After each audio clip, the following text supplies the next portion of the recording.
सुप्रभात बच्चों।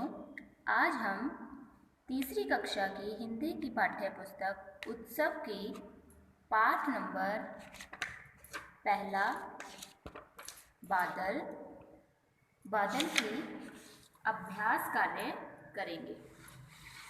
तो पहला प्रश्न क्या है हमारा?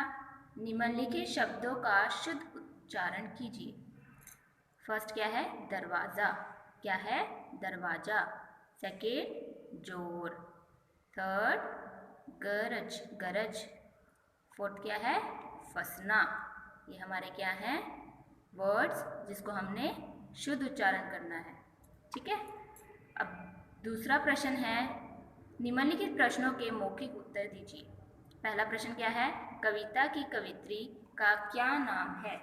क्या नाम है कवित्री? कवित्री मीन्स किसने यह कविता लिखी है? किसने लिखी है ये कविता? यहाँ देखो, यहाँ लिखा है सुभद्रा कुमारी चौहान। तो किसने लिखी है ये कविता? सुभद्रा कुमारी चौहान ने।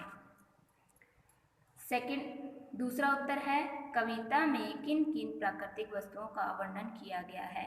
आपने कविता पढ़ी है पहले क्लास में, तो आपको पता होगा कि कविता में क्या किन किन प्राकृतिक वस्तुओं का वर्णन किया गया है। किन किन का किया है? धूप का, पानी का, बादल का, सूरज और बिजली का। ठीक है। अब थर्ड प्रश्न है, निम्नलिखित प्राकृतिक वस्तुएं कैसे आवाज करती हैं? अब जो सी प्राकृतिक वस्तुएं हैं जैसे कि बादल, बिजली और हवा, ये कैसे आवाज करती हैं आपको ये बताना है। बादल कैसे आवाज करते हैं? बादल गरजते हैं। बिजली कैसे आवाज करती है? बिजली चमकती है। हवा कैसी आवाज करती है? हवा लहरती है। तो आपने ये प्रश्न मौखिक उत्तर देने हैं, मतलब ओरल में। ठीक है। अब सेकंड है लिखित अभिव्यक्ति। ये थे मौखिक, ये है लिखित, मतलब लिखने वाला। अब सेकंड है, फर्स्ट है सही विकल्प पर सही का चिन्ह लगाइए। फर्स्ट क्या है? पानी बरसने से पहले क्या थी? क्या थी पानी बरसने से पहले? क्या थी? धूप। हवा थी, धूप थी या बिजली थी? क्या थी? धूप।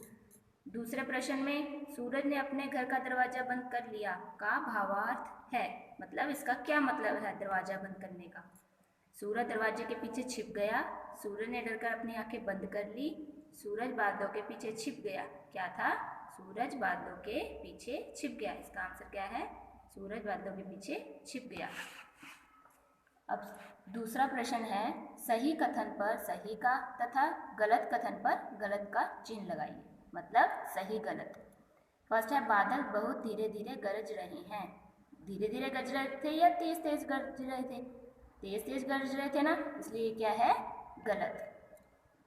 सेकंड है, बिजली चमकने को कवित्री ने तलवारबाजी बताया है। ये है सही। सही बताया ना, तलवारबाजी ही बताया था पोयम में।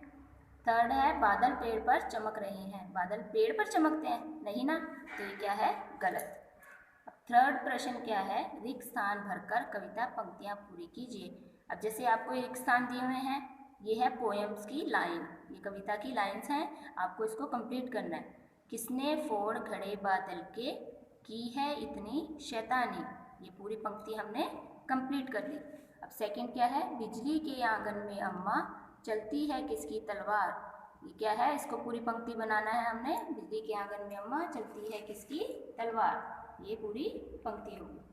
अब फोर्थ है, निम्नलिखित प्रश्नों के उत्तर दीजिए। ये आपको मैंने आपकी कक्षा में करवा दिए हैं, फिर भी मैं एक बार आपको रिवाइज करवाती हूँ। जिसने नहीं किए वो आप अपने नोटबुक्स में कर लेना। नंबर 1, प्रकृति में अचानक क्या परिवर्तन आया? क्या परिवर्तन आया था? देखिए नोटबुक्स। प्रकृति में अचानक क्या परिवर्तन आया? प्रकृति में अचानक धूप के बाद बारिश होने लगी। क्या हुआ था प्रकृति में? धूप के बाद बारिश होने लगी। दूसरा प्रश्न है, धूप के बाद क्या हुआ? धूप के बाद बादल गरजने लगे और बारिश होने लगी। क्या होने लगी? बादल गरजने लगे और बारिश होने लगी। तीसरा प्रश्न है, बादल गरजते हुए कैसे लग रहे हैं? बादल गरजते हुए ऐसे लग रहे हैं थे जैसे वह किसी को डांट रहे हों। क्या कर रहे हों? किसी को डांट रहे हों। नंबर 4, बिजली चमकने को कवित्री ने किस प्रकार दर्शाया है? किस प्रकार दर्शाया है बिजली को? बिजली चमकने को कवित्री ने इस प्रकार दर्शाया है जैसे कोई बादलों के आंगन में तलवार चला रहा हो। बिजली क्या करती है, तलवार की तरह आती है और चली जाती है ना। इसीलिए कवित्री ने क्या बोला है बिजली को, कि वह तलवार, जैसे कि कोई आंगन में तलवार चला रहा हो। अब नेक्स्ट क्वेश्चन है, अगला प्रश्न देखिए, भाषा की बात। इसमें क्या बताया है, अर्थ में लगभग समान शब्दों को समानार्थी शब्द या पर्यायवाची शब्द कहते हैं। मतलब कि आपने यहाँ पे क्या करने हैं, पर्यायवाची शब्द, नीचे दिए गए शब्दों के तीन तीन पर्यायवाची शब्द लिखिए। मतलब कि जिन शब्दों के तीन तीन नाम होते हैं, मतलब कि तीन तीन मीनिंग होते हैं। जैसे कि बादल को हम किस किस नाम से बुला सकते हैं, मेघ, घन और जलद। ठीक है, बादल को हम इन तीन नामों से भी बुला सकते हैं, इसको क्या कहते हैं, पर्यायवाची शब्द। सूरज, सूरज को हम सूर्य, दिनकर और रवि, रवि कह सकते हैं। ठीक है, सूरज के ये तीन नाम होते हैं। बिजली, बिजली को हम चपला, चंचला और विद्युत कह सकते हैं। तो ये हमारे क्या है, पर्यायवाची शब्द। धन्यवाद।